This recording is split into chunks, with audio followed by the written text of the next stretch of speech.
Et si une capote qui semble impeccable comme celle-ci derrière moi est en réalité complètement HS? Vous voulez savoir comment et pourquoi surtout? Je vous explique ça dans un instant.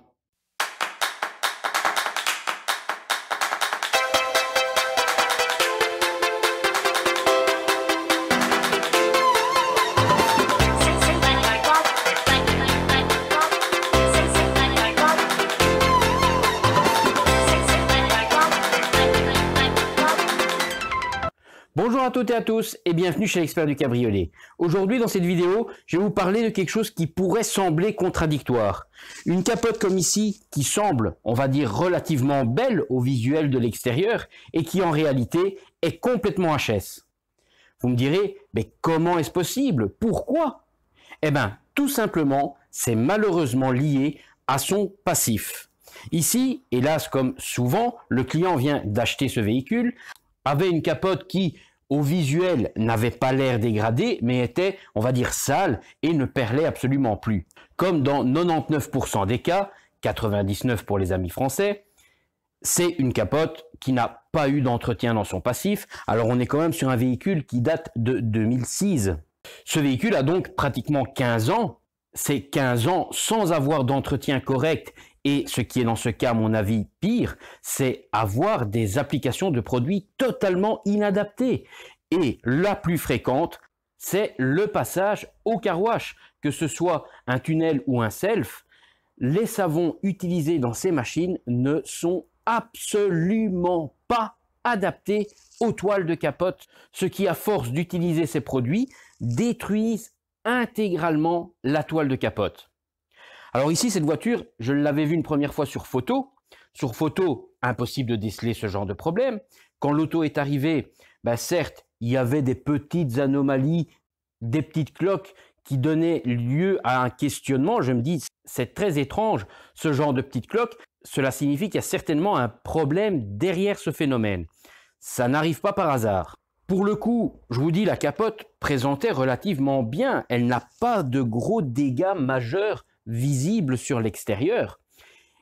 Et voilà le but de la vidéo, c'est qu'une fois que j'ai commencé à la nettoyer et à travailler dessus, très vite, je me suis hélas aperçu que cette capote avait un énorme problème d'absorption des produits.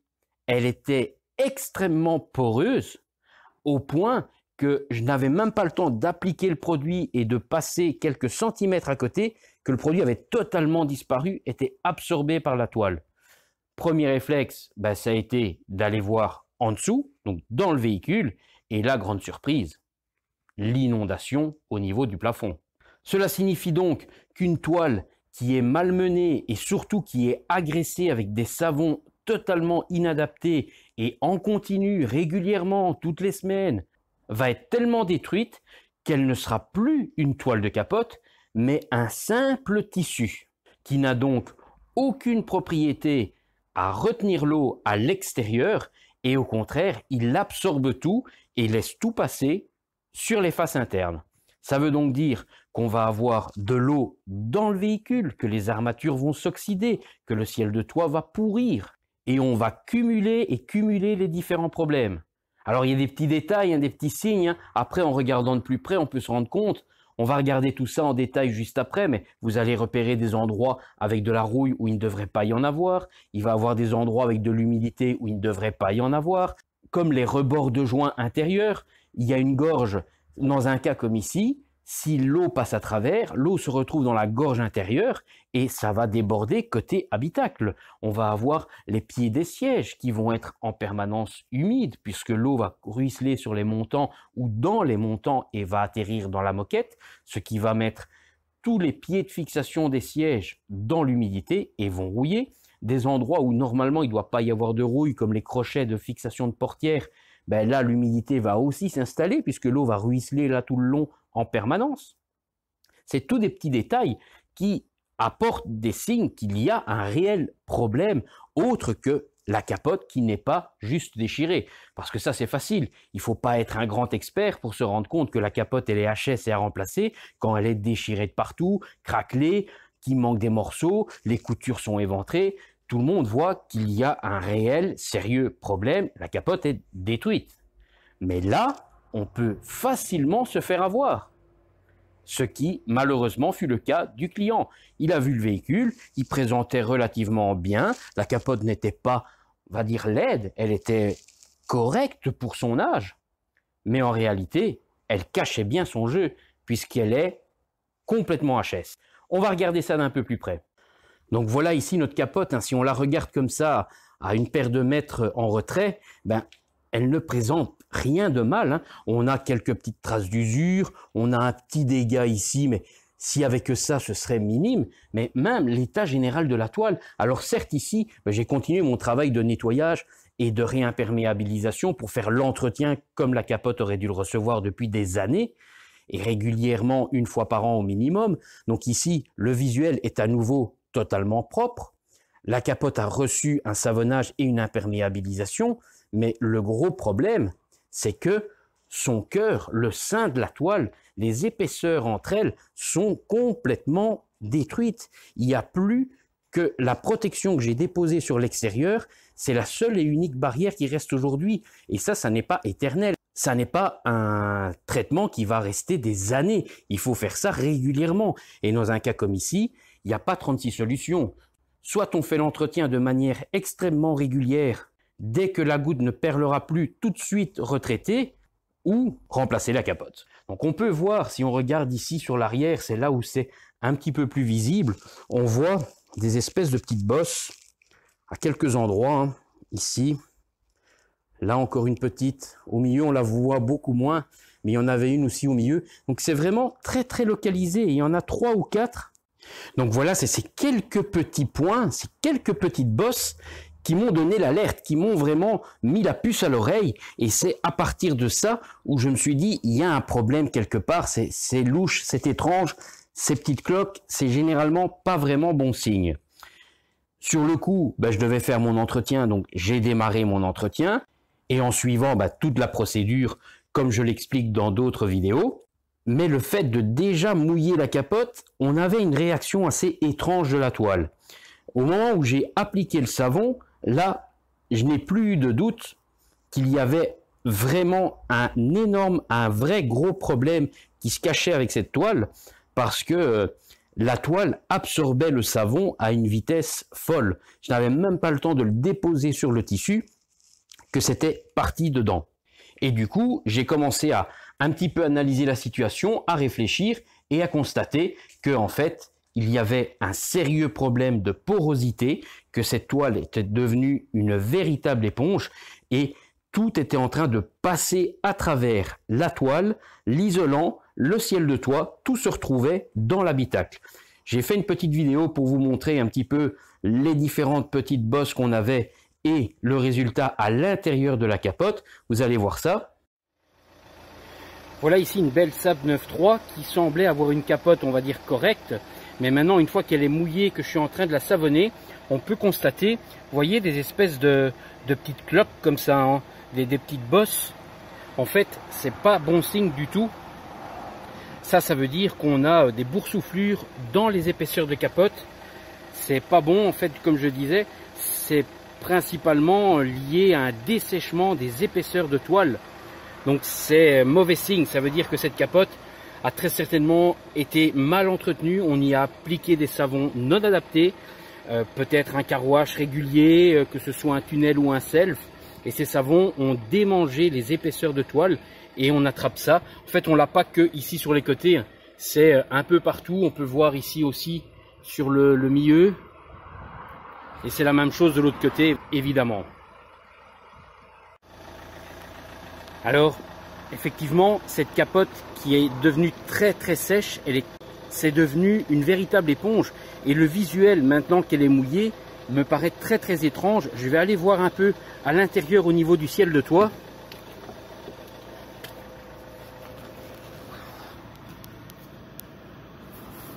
Oh, catastrophe! Tout est mouillé. Je ne sais pas si vous pouvez le voir sur la vidéo.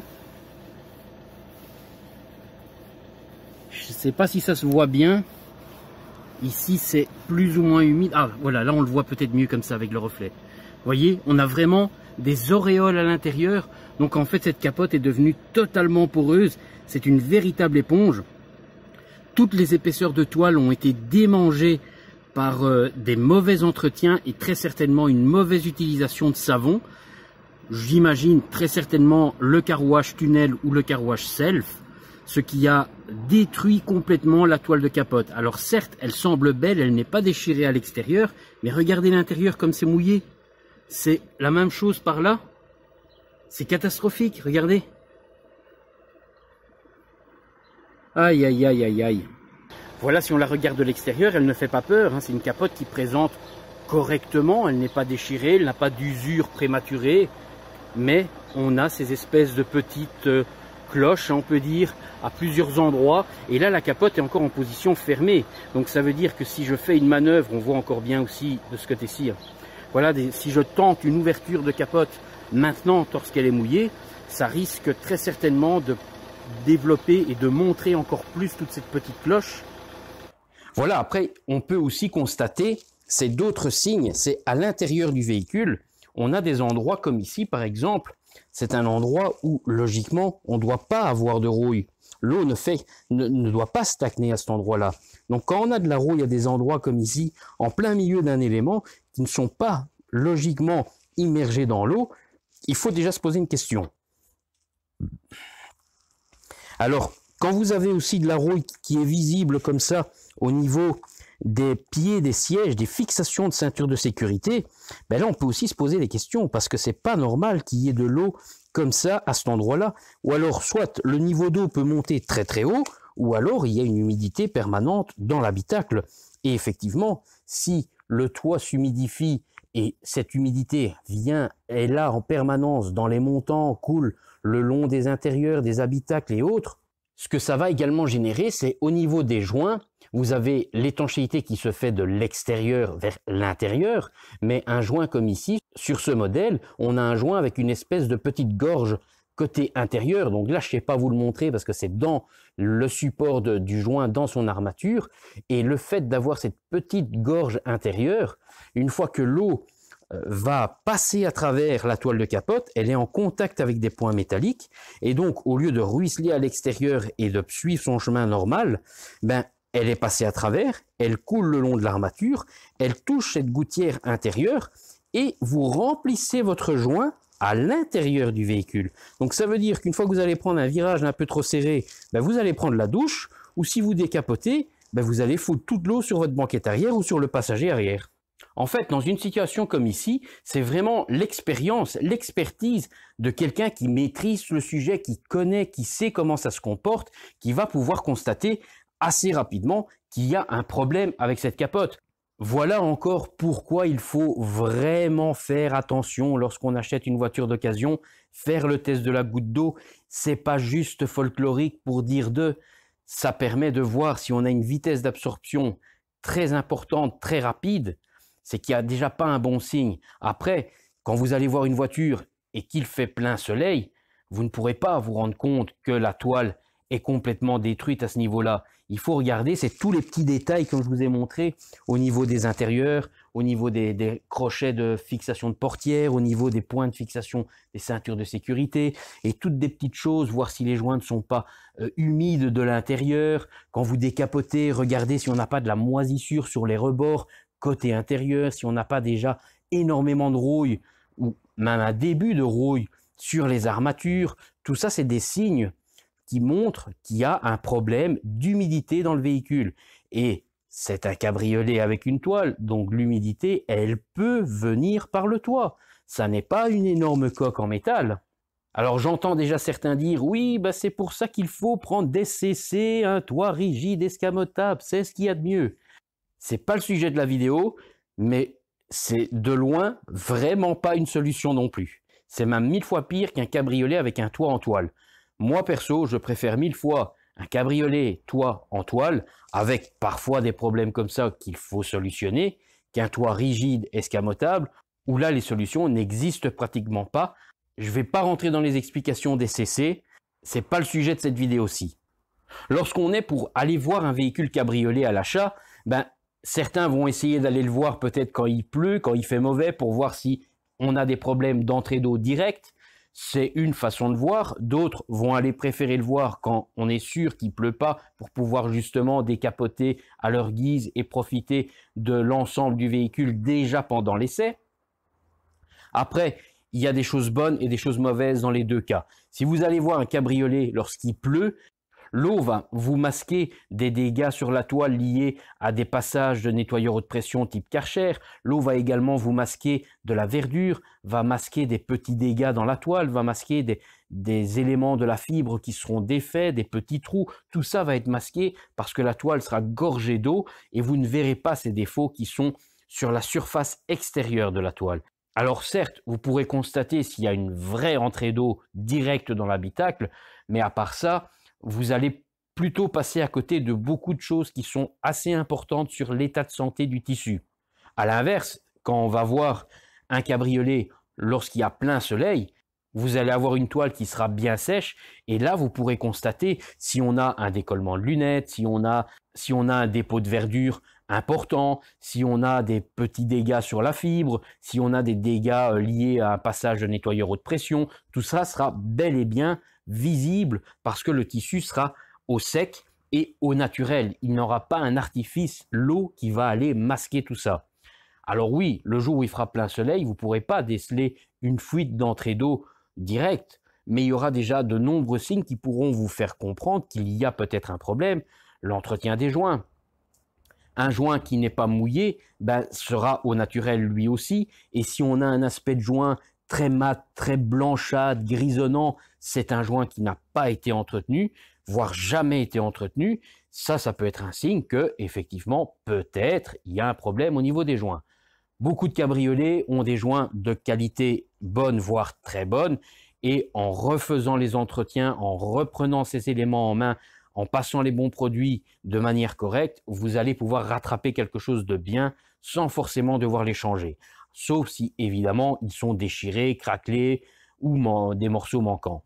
Après, encore une fois, se rendre compte s'il y a vraiment un problème d'entrée d'eau, c'est au niveau du sol de la voiture, voire du ciel de toit aussi. Si vous avez de grosses auréoles sur un ciel de toit, ça signifie que ce ciel de toit s'humidifie régulièrement et que ça se transcrit par des auréoles lors du séchage.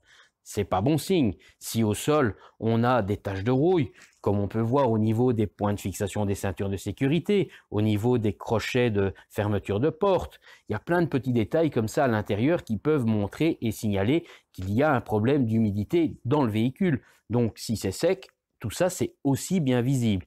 Mon conseil, c'est plutôt d'aller voir une voiture un jour où il ne pleut pas. Vous verrez beaucoup plus de choses, voire des choses négatives qui pourront vous permettre de discuter le prix. Évidemment, si vous êtes face à un vendeur conscient et qui veut bien accepter et comprendre que son auto n'est pas parfaite et qu'elle présente un tas de petits problèmes qui vont tous coûter de l'argent. Hélas, après, vous pouvez être face à un vendeur extrêmement borné qui s'imagine que sa voiture est la meilleure du monde, qu'elle n'a aucun défaut et qu'en fait elle est très très loin d'être parfaite et que justement elle possède de nombreux problèmes et défauts qui vont lui valoir de ne peut-être jamais la vendre. Mais malheureusement aujourd'hui encore beaucoup de gens qui ne sont pas du tout assez attentifs lorsqu'ils font l'achat d'un cabriolet et font confiance les yeux fermés à un vendeur qui parfois n'est juste là que pour les arnaquer, parce que parfois le vendeur sait très bien ce qu'il vend, et au final, le nouveau propriétaire se rend compte assez vite des déconvenus et des problèmes que l'auto génère, mais c'est trop tard, la voiture il l'a déjà achetée, et tout ce qu'il va se rendre compte par la suite, ou qu'on va lui signaler une fois qu'il passera chez un spécialiste, ce sera pour son portefeuille, et c'est lui qui devra débourser en plus de l'achat de la voiture. Alors s'il a déjà acheté à un plafond très haut, l'auto, elle sera surpayée parce qu'il aura payé le plafond maximum et puis il devra encore payer parfois beaucoup de pièces pour remettre tout ça en état. Mon conseil, ne soyez jamais avare de questions lorsque vous achetez un cabriolet. N'hésitez pas à poser beaucoup de questions, même parfois des questions qui se ressemblent avec des petites tournures légèrement différentes. Je sais, ça peut paraître sournois, mais c'est juste pour que vous puissiez vous rendre compte si le vendeur est vraiment droit dans ses bottes, s'il vous dit bien la vérité, toute la vérité, qu'il n'essaye pas à chaque fois de vous raconter une nouvelle histoire. Si au bout de 5 minutes, vous lui reposez une question plus ou moins similaire, légèrement détournée, et que à chaque fois il vous sort une autre explication, une autre version, une autre excuse, c'est pas clair. Ça peut cacher des choses. Ça peut paraître un peu filou de poser ce genre de questions, mais c'est comme ça que vous allez savoir si réellement l'auto a vraiment été suivie, est vraiment dans les conditions dans lesquelles on veut vous le faire croire. C'est sûr qu'il y a encore des vendeurs qui sont honnêtes, corrects, droits dans leurs bottes, qui ont peut-être acheté de véhicules neufs et qui vous diront « Voilà, moi j'ai jamais fait d'entretien, j'étais pas au courant, mais l'auto a toujours dormi au garage, j'ai fait ceci, j'ai fait cela, récemment il y a eu ci, il y a eu là, on a fait tchic ou on a fait tchac. » Il y en a encore des gens comme ça, faut pas croire que tout le monde essaye d'arnaquer tout le monde. Des vendeurs corrects, il en reste évidemment, heureusement je dirais même. Mais faisons attention quand même parce que moi je constate ici depuis ce début d'année 2020, donc ça fait maintenant 5 mois que l'année a commencé et il n'y a pas une semaine, je dis bien il n'y a pas une semaine depuis le 1er janvier que je n'ai pas 2, 3, 4, 5 demandes à la semaine pour des problèmes liés directement à un achat très récent, voire de quelques jours à peine parfois. Hélas, c'est toujours le même problème.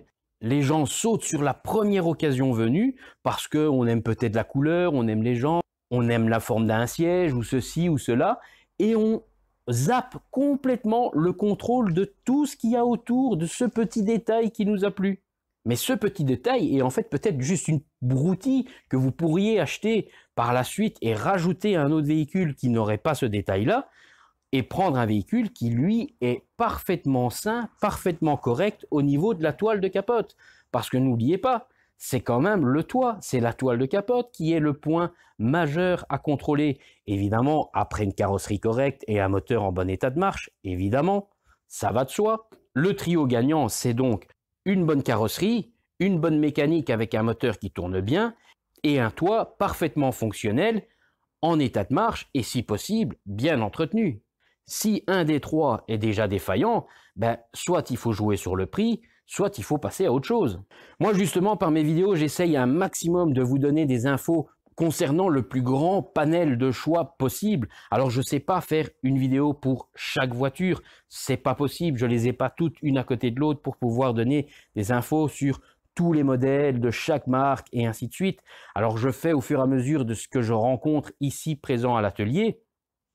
Ce problème qu'on a sur cette voiture-ci, avec la toile qui est devenue totalement poreuse, c'est présent sur une Saab, mais ça peut être sur n'importe quel cabriolet, capote, toile, qui aura pas reçu d'entretien et surtout, le pire, c'est qu'il aura très régulièrement, voire quotidiennement, été dans un carouage industriel, que ce soit tunnel ou self.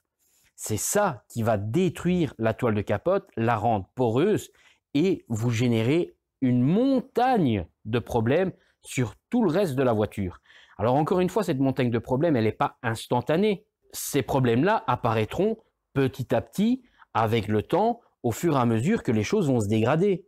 Ce ne sera pas instantané. Et bien souvent, c'est celui qui achète une voiture qui a 10, 15 ans qui, lui, va récolter toutes les catastrophes de ceux d'avant. Donc voilà, mon conseil, c'est soyez attentifs, faites bien les différents contrôles et tests au niveau des toiles de capote lorsque vous faites un achat. Et une capote qui semble belle de l'extérieur ne l'est pas forcément.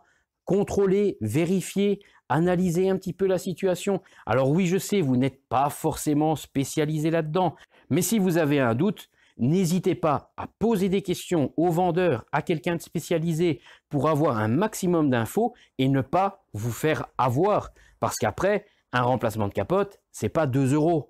Ça a un coût et c'est souvent assez élevé. Donc, c'est pour ça qu'il faut être vraiment attentif. Si vous avez aimé cette petite vidéo, comme d'habitude, n'hésitez pas à un petit pouce bleu. Abonnez-vous à la chaîne si ce n'est pas déjà fait. Et à bientôt. Ciao, ciao!